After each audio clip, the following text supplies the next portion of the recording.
I'm gonna celebrate some sweet memories in my planner.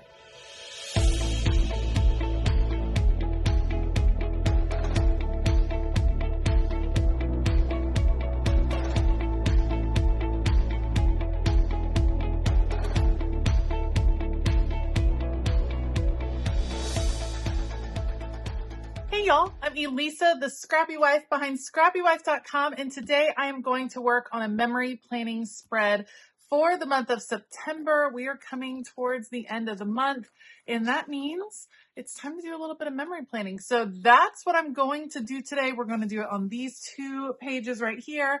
I have some cute pictures of my kiddos and the flea market collection from Simple Stories, which I absolutely love. So I will put you all on fast forward. I will link everything that I use down below. Let's go.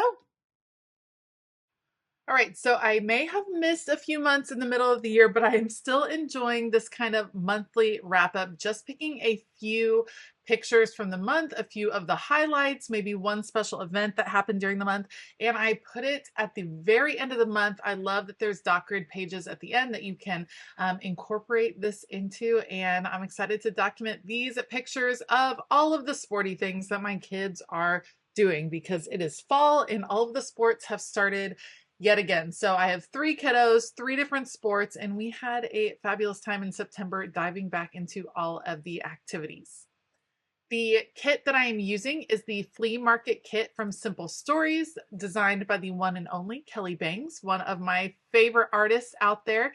And I'm going to try something a little bit different. I a lot of times will do the torn paper method where I cover some of my planner page with torn scrapbook paper, adding some layers on.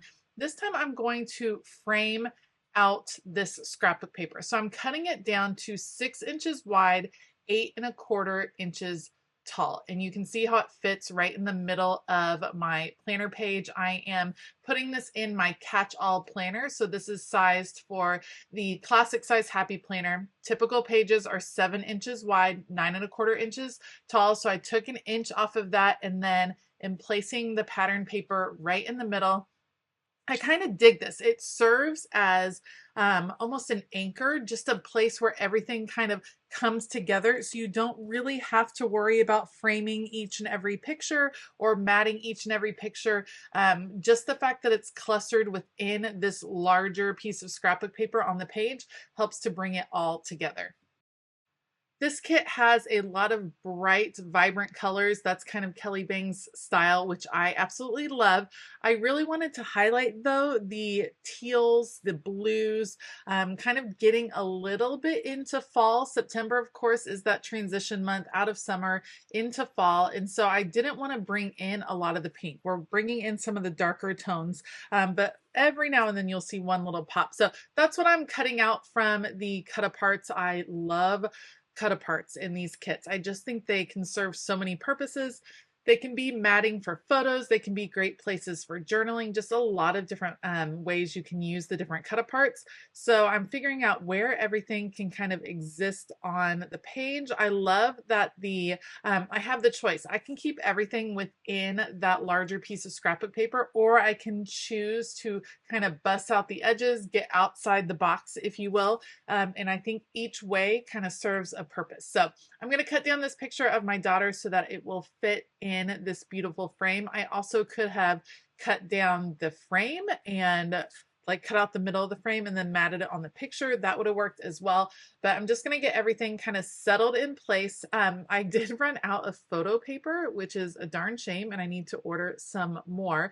But I printed this particular picture on some sticker paper. That will work just well, of my little ball player who was awarded a game ball and named team captain in the month of September. So it was a big month for him. We had a gymnastics camp where I took my other son to an elite gymnastics camp, and we have a great time on those road trips, kind of a mom-son moment. So I love getting to document all of these memories, and it kind of just captures the highlights of the month without the pressure of having to document every single day. I don't know about you, but it sometimes feels like the busier we get with activities, the less pictures we end up taking. It gets a little bit overwhelming. I forget to take pictures, and I just get a little bit off. So I actually didn't have a ton of pictures from the month, despite it being a very active month. I'm going to have the boys' pictures centered over on the left-hand side, and then on the right-hand side, that's where my daughter's picture is going to go, but I need to do kind of a different orientation. Instead of having her up in the corner like you see right there, I feel like it would make more sense to have the photo in the middle, just so that it would balance out and not be too symmetrical to the left-hand side. I figured I could use a few more elements on the pages as well, so I'm cutting apart even more of the cut apart cards to see what else I could bring in. I decided I could also bring in this kind of green color as well. It's not getting into the pink, it's still staying in that cool tone realm, but it's giving me just a few more options. Yes, there is pink on the typewriter card, but that's okay.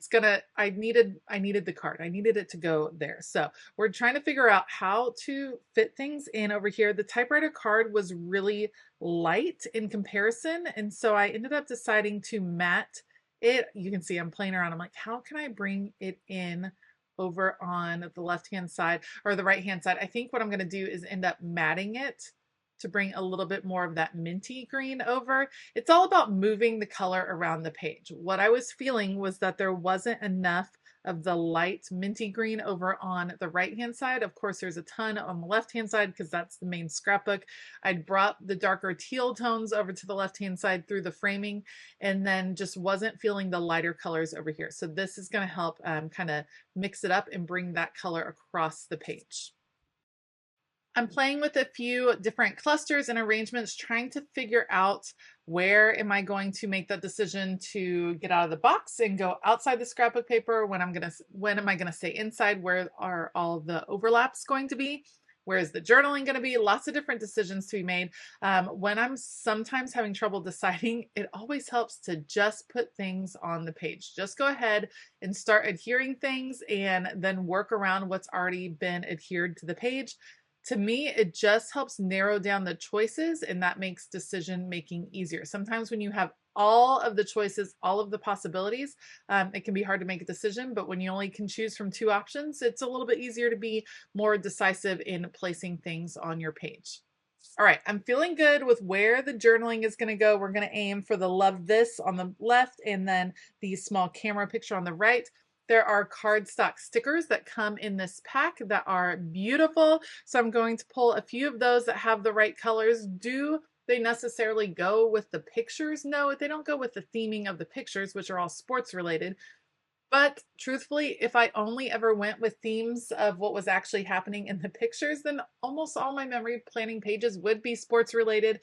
And I don't love that. Like I want to play with pretty supplies. So I don't mind bringing in non-theme stickers and non-theme papers. Just have fun with the beautiful supplies, because I still think it does a great job capturing the memories and capturing the feelings of what is going on in all the photos for the month. To me, the sticker details end up making a big difference. I love bringing in words. So you'll see I chose always making new happy memories, perfect with the road trip picture, treasured with my son holding his baseball. Vintage soul definitely fits my daughter perfectly. And this is delightful because watching her run is most definitely one of my favorite things to do. So I'm having fun with the stickers. I'm just trying to pull all the right colors. Once that is done, then I'm going to go ahead and do a little bit of journaling across the page, and that's going to be it. It comes together pretty easily. It makes me feel so good when I get these memory planning pages done. It just ends up making a huge difference, and it's nice to take that, 30 minutes, 45 minutes to reflect on how the previous month went and to think through some of those memories. Thank you so much for joining me today. If you like this video, if you enjoy memory planning processes, please consider giving it a thumbs up. Hit that subscribe button as well as the bell notification. As always, I will link everything that I used in the description box below, so you can look down there to find some of those links. I want to give a huge shout out to my Patreon members. We are spending the month of October prepping for what I'm calling the holiday hustle, the busy crafting season. October is going to be the month we prepare. And if you want to be prepared for all of the fun projects coming up, then Patreon is the place to be. You can find out more info at patreon.com/ScrappyWife. All right. I hope that you have a fabulous day. And as always, keep it creative.